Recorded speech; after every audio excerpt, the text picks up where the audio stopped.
सरकार ने, आप जदयू से हैं, जो काम किया है, जाहिर है उसके नतीजे, उसके इनाम के तौर पर जनता ने आपके हाथ दोबारा एक बार शासन सौंप दिया है। क्या अब आपकी चुनौती, आपकी जिम्मेदारियां बहुत बढ़ जाती हैं? बिल्कुल।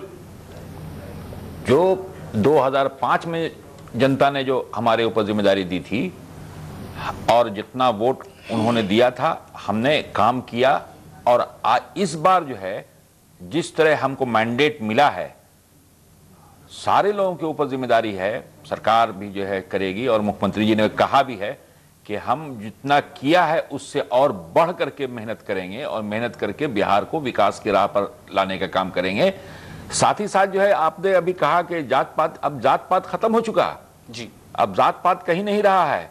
एवन के जात पात नहीं, हम तो कहेंगे कि धर्म का भी जो आधार था, जो पहले पार्टियां जो हैं बीजेपी का डर दिखाकर मुसलमानों का वोट लेने का काम करती थी, अब वो डर भी मुसलमानों के दिल से बीजेपी और लोगों का दंगा करा देंगे और फसाद करा देंगे। ये सब जो है डर खत्म हो चुका है।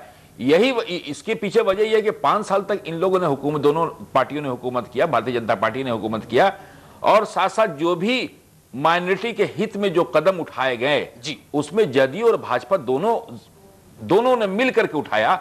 और एक सीट भी दिया भाजपा ने जी, और एक सीट भी दिया है भाजपा, एक ही सीट दिया उसने, और वो कैंडिडेट जीता। और मैं आपको ये भी बता दूं कि इस बार के चुनाव में पहली मर्तबा मुसलमानों ने जहां जदयू को वोट दिया है, वहां भारतीय जनता पार्टी को भी वोट दिया है। रमेश जी, ये